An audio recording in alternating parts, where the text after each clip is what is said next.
అంతరిక్షంలో టెస్లా అధినేత Elon Musk కు సంబంధించిన స్టార్ లింక్ ఉపగ్రహాలే లక్ష్యంగా రష్యా సరికొత్త ఆయుధాన్ని తయారు చేస్తున్నట్లు నాటోకు చెందిన 2 నిఘా సంస్థలు అనుమానిస్తున్నాయి. కక్షలోనే ఈ ఉపగ్రహాలను పేల్చే విధంగా సరికొత్త యాంటీ శాటిలైట్ ఆయుధాన్ని అభివృద్ధి చేస్తోందని పశ్చిమ దేశాల నిఘా వర్గాలు హెచ్చరిస్తున్నాయి. దీనికి సంబంధించి అసోసియేటెడ్ ప్రెస్ వెల్లడించిన నివేదిక అంతర్జాతీయంగా సంచలనం రేపుతోంది.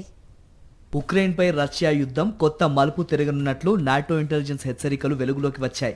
ఉక్రెయిన్కు మద్దతు అందిస్తున్న ఎలన్ మస్క్ స్టార్లింక్ శాటిలైట్లను నిర్వీర్యం చేసేందుకు రష్యా మిల్లీమీటర్ పరిమాణంలో ఉండే పెల్లెట్లను తయారు చేస్తోందని, రానున్న రోజుల్లో ఈ శాటిలైట్లను కూల్చే ప్రయత్నం చేయనున్నట్లు పలు అధ్యయనాలు వెల్లడించాయి.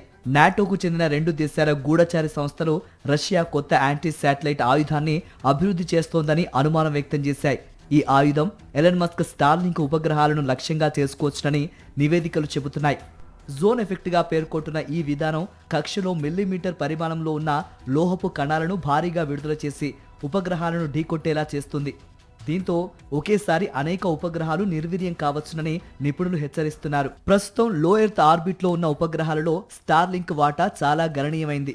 ఉక్రెయిన్ యుద్ధంలో కమ్యూనికేషన్, ఇంటర్నెట్ సేవలు, సైనిక ఆపరేషన్లకు ఇవి కీలకంగా ఉపయోగపడుతున్నాయి.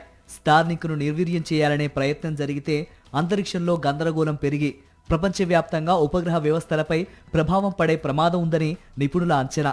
మరోవైపు రష్యా అభివృద్ధి చేస్తోందని అనుమానిస్తున్న ఈ యాంటీ శాటిలైట్ విధానం అంతరిక్ష భద్రతకు పెద్ద సవాలుగా మారవచ్చని, స్టార్లింక్ పై దృష్టి పెట్టడం ద్వారా పాశ్చాత్య దేశాల ప్రభావాన్ని తగ్గించాలన్న ఉద్దేశం ఉన్నట్టుగా నాటో ఇంటెలిజెన్స్ సూచిస్తోంది. అయితే ఇలాంటి ఆయుధంతో అంతరిక్షంలో తీవ్ర గందరగోళం తలెత్తితే అది రష్యాకు కూడా ప్రతికూలంగానే మారుతుందని కొందరు విశ్లేషకులు అంచనా వేస్తున్నారు.